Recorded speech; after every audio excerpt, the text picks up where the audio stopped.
Good morning, it's another beautiful day here on our property. So right now in Australia it is autumn, we're heading towards winter, and so now's the time to plan for next spring's garden.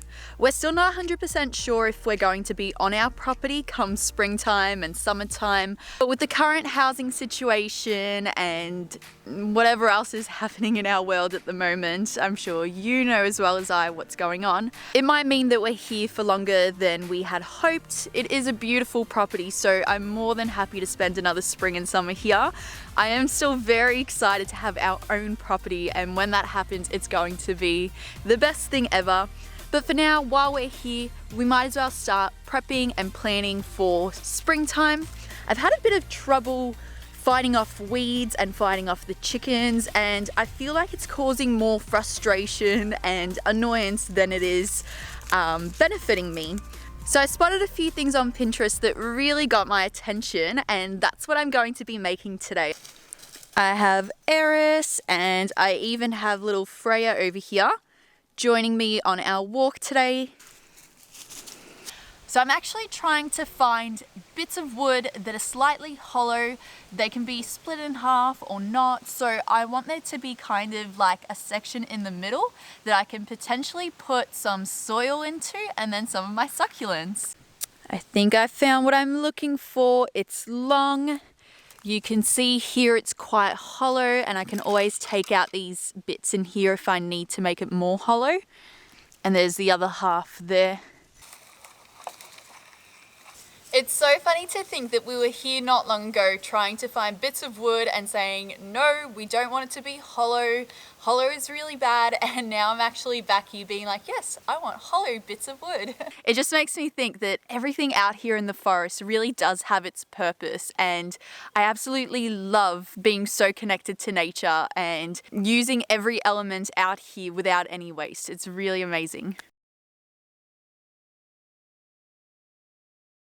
As always, I'm protecting my garden from the chickens, so this is my latest improvised fence to keep them out. I did end up getting a few more succulents from the nursery. I'm really enjoying adding more plants to the garden that aren't just edibles, including more natives, succulents, and also just some other little nice plants. I ended up picking up some pruning shears, which is a long-awaited tool that I've needed in the garden. So this is going to help me make some precise cuts to the succulent heads, and also when I'm pruning my tomatoes. This can be another one. Oh, I'm so excited to have so many succulents. So we talked about this. All I'm doing is beheading all the succulents, and so there's little ones and bigger ones as well. But this succulent has so many little pups. This is the good thing about buying succulents at nurseries that have been there for a little while, because they actually develop more heads for you to transplant, so you end up getting more plants than what you started with. This big guy, I have no idea where I'm gonna put him. He maybe can go into a bigger pot, because I don't know if he suits this little area. Hey, kitty cat. But look at all of those extra succulents that can go into my garden once they harden off the bottom. And then I also got this guy, but I'm not sure how to transplant him. Oh, they look like they fall off very easily. And that looks like there's a root developing at the bottom there. So I guess you would do a similar technique of kind of dropping them and letting them do their thing. Are they all roots? Look at that, that's all roots on the end there. So I thought I'd add a bit of texture that way. Interesting to see what's going to happen. Amazing. They make a great addition. That really is the fun of succulents, that you can add so many different textures into your garden, and I'm really enjoying that. Yay. These guys are trying to be helpful and spreading my new wood chips, but that's not where I want them to go, so I'm gonna have to stop them in a moment. Thanks, Spotty Gum. That's not where we want to be. So my plan for these wood chips is actually to use them in the landscape garden behind me where the succulents are and the plants that I planted not long ago. I keep messing with that garden and improving it, in my opinion. I think I just started with what I had. Then as I got more resources and more things, I was able to improve it, and now I'm continuing to. So I really do prefer mulch, wood chips. These wood chips are actually like a combination between leaves, bark, sticks, and all kinds of things. So it's full of nutrients and it's going to be really amazing for the garden. My plan for these wood chips today is to spread them through the tomatoes to prepare this garden bed for springtime next year, for the next spring season, but also to put them instead of this straw in this garden. And the straw I might end up taking into one of the other gardens, or putting straight into the new compost pile. I'm just finding that with this straw, my plants are really just getting hidden away and like getting lost, and I don't like that.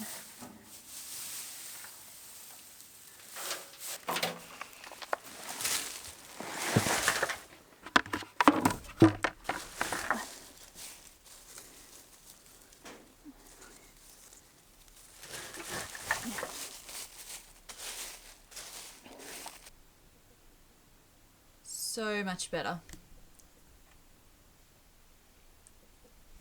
Slowly coming together. Hopefully maybe a new fence will be the next step.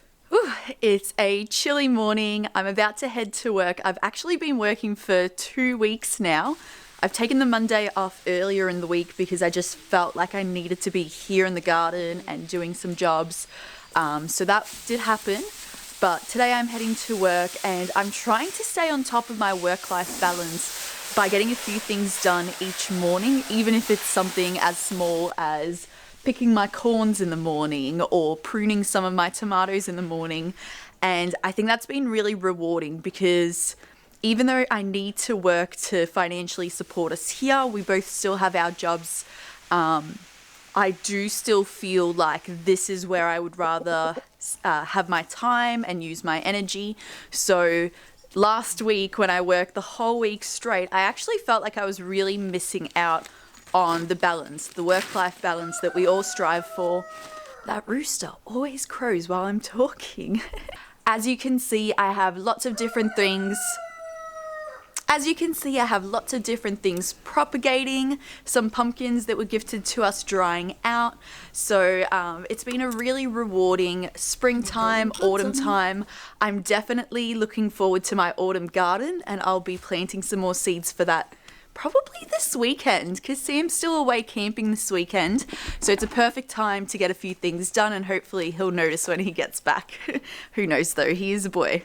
I did end up propagating a avocado seed, so I'm really excited for that. I've never been able to fully grow one, and he looks so cute. I actually had that avocado seed sitting in water just outside. It did take maybe a month for it to start creating its own root, and yeah, then it didn't take too much longer to actually turn into a plant. So super successful there. So these seeds, someone from the school actually brought in some passion fruits. So I took one home, I left it on the counter to try out, and then I was able to really easily just take out some of these seeds. This is going to be a plant from some homegrown passion fruit, so that's super cool because it means it's going to be adapted to this climate. Passion fruits actually create a pretty prolific vine if they do grow well in the right conditions.